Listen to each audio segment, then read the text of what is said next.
siapa musuhmu di antara umatku? Kata iblis, musuhku Muhammad imamun adil, pemimpin yang adil.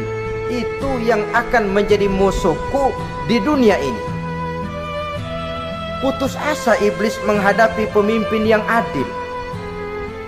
Tipu dayanya tidak terkena. Segala tingkah polanya tidak diperturutkan. Imam yang adil, pemimpin yang adil merupakan musuh daripada iblis laknatullah alaih. Apa sebabnya? Karena pemimpin yang adil mempunyai dampak dalam kehidupan di dunia ini.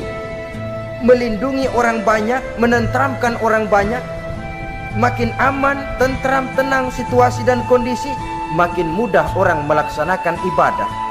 Makin tekun orang melaksanakan ibadah, makin dekat dia dengan Allah. Makin dekat manusia dengan Allah, makin jauh dia dari iblis. Sebab dua hal ini selalu kontradiktif. Jika kita jauh dari Allah, tentu dekat dengan iblis. Jika kita jauh dari iblis, harus dekat tentu dengan Allah. Dan begitu selanjutnya.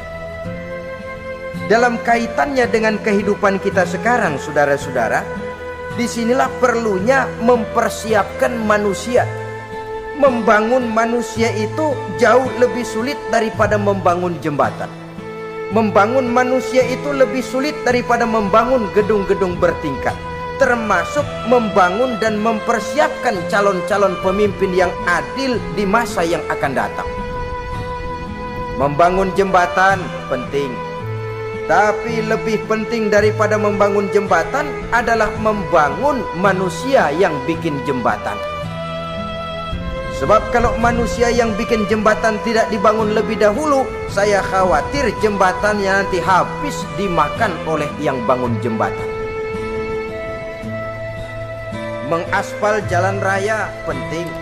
Lebih penting dari mengaspal jalan raya, membangun manusia yang mengaspal jalan itu. Sebab kalau manusia yang mengaspal jalan bermental rusak dan bejat, saya khawatir jalan belum selesai, aspalnya habis dimakan oleh yang ngaspal. Inilah pentingnya membangun manusia pembangunan. Semua tugas-tugas besar, semua pekerjaan-pekerjaan yang baik harus berangkat dari niat yang baik, berangkat dari hati yang bersih. Siapapun adanya kita, apapun profesi kita. Yang jadi kiai, marilah berangkat dari niat yang bersih. Yang jadi mubalik, marilah berangkat dari niat yang bersih. Niatnya itu mau menghidupkan Islam atau mau cari hidup jual Islam. Kalau mau menghidupkan Islam, mari sama-sama kita berjuang. Tapi kalau mau cari hidup untuk dengan menjual Islam, minggir saja daripada nanti bikin malu. Yang mengurus masjid, mari berangkat dari niat yang bersih. Ngurus masjid itu niatnya mau menghidupkan masjid atau mau cari hidup di dalam masjid. Kalau mau menghidupkan masjid, mari.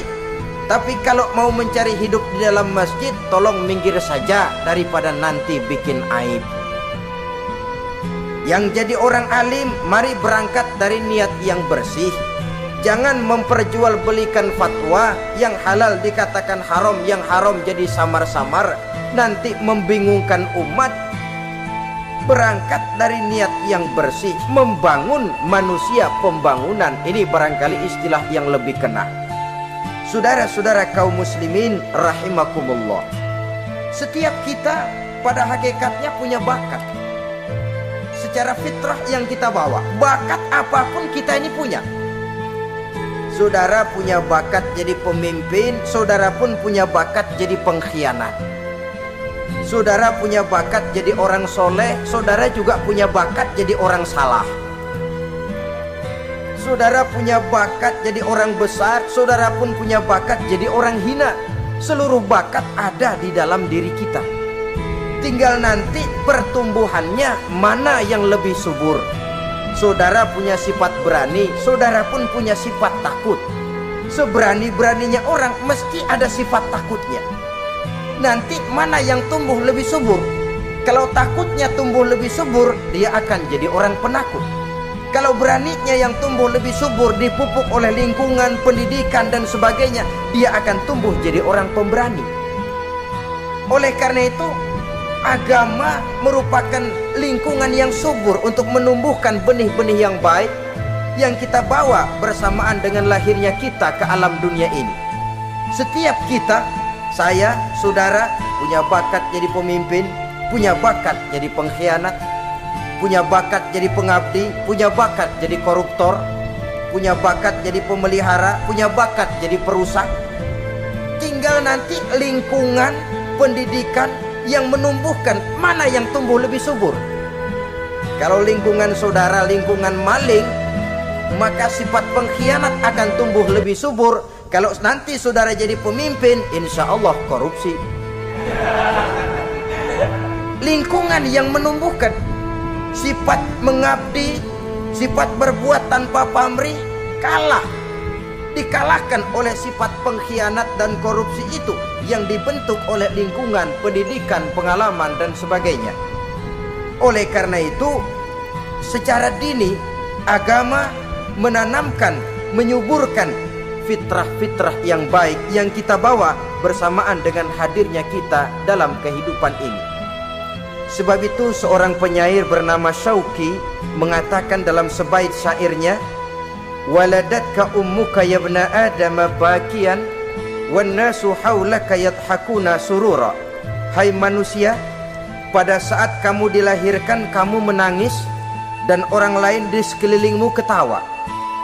Kakek senyum dapat cucu baru, paman gembira dapat keponakan baru, sementara kita yang lahir menangis.